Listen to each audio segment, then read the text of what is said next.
Ассалаумағалейкум қазақ елі.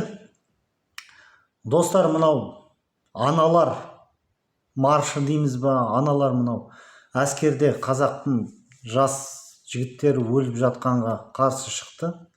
Ең қызығы, байқадыңыздар ма, қорғаныс министрі халықты мал секілді, дала суық, көріп жатсыздар, қалың киінген, кіргізбетті, кіргізіп, олар аналар ғой, солардың балалары ғой, ертең сендердің жылы осы креслоларыңды қорғайтын. Сендер қазақты адам қорлы санамай тұрсыңдар ғой. Сосын байқадыңдар ма, қазір қазақ еркектер жоқ, еркектер шықпайды, айтпайды, болды. Бұрынғы еркек жоқ. Мысалы, Түркияда сондай бір әділетсіздік болса, барып атып тастайды сол адамды. Сот әділетті болмаса, барып атып тастайды. Бізде шыдай береді. Аналарымыз жылап жүр, қарындастарымыз, әпкелеріміз.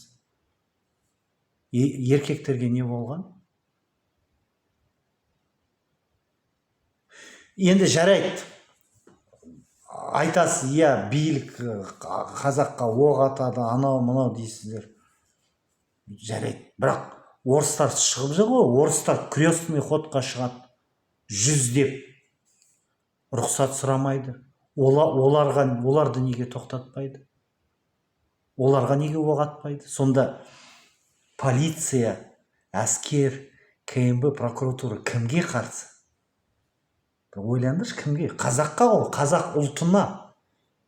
9 майда мыңдаған несанкционированный шығады, бытшыт көшені жабады. Ешкім тоқтатпайды ғой.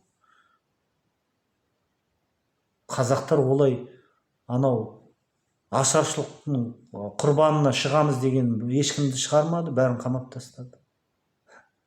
Енді қазақтар енді түсінуге болады ғой. Тоқаев кім, полиция кімге? Қазақ ұлтына қарсы, қазаққа қарсы. Болды, өз-өзіміз неге алдай береміз?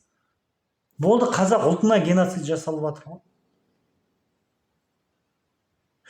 Қазақ Ирандағы, Қытайдағы қазақтар Қазақстанға келе алмайды. Қазір дәлелдеу керек ұлты қазақ екен. Бірақ 600 мың орыс ұлты Қазақстанға келді, ашық. Қазақтар Ресейге барса виза керек, тексереді, штраф салады, арест. Бірақ Ресейден келген орыстарға ештеңе керек емес. Қараңыздар, сонда геноцид кімге жасалып жатыр? Қазақ халқына жасалып жатыр ғой. Болды ғой енді. Неге? Немесе біз топаспыз, осыны түсінбей атқан, немесе біз мойындау керекпіз, қорқақ екен.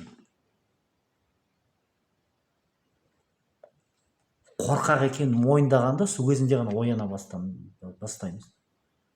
Өздеріңіз ойлап көріңізші, 17 миллион қазақ өз ана тілінде сөйлеуге қорқады. Бұл дерт, бұл бір ауру. Қазақша барып сөйлесем проблема болады. Полиция, немесе айтасыңдар, қазір пәлеге қаламыз, КМБ, полиция соттайды.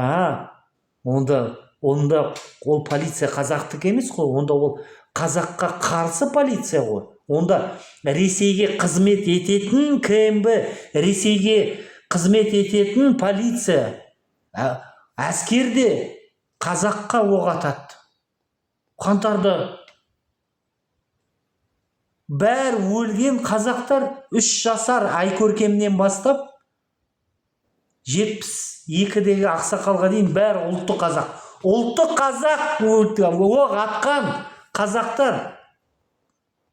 Анау Алматыда айтады ғой, біздің подъезда шықты, 17 қазақ жұмысқа барды, 17-сінде атты. 11 орыс жұмысқа барды, келді, тірі. Барат, келеді.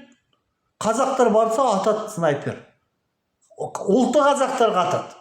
Орыстар жұмысқа барат, келеді, оқ атылмайды.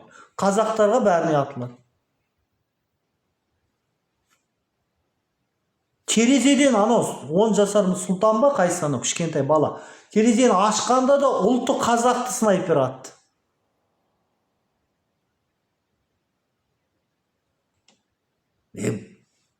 Ұлтқа бөлінбе дейсіңдер. Осындайда қалай бөлінбейсің?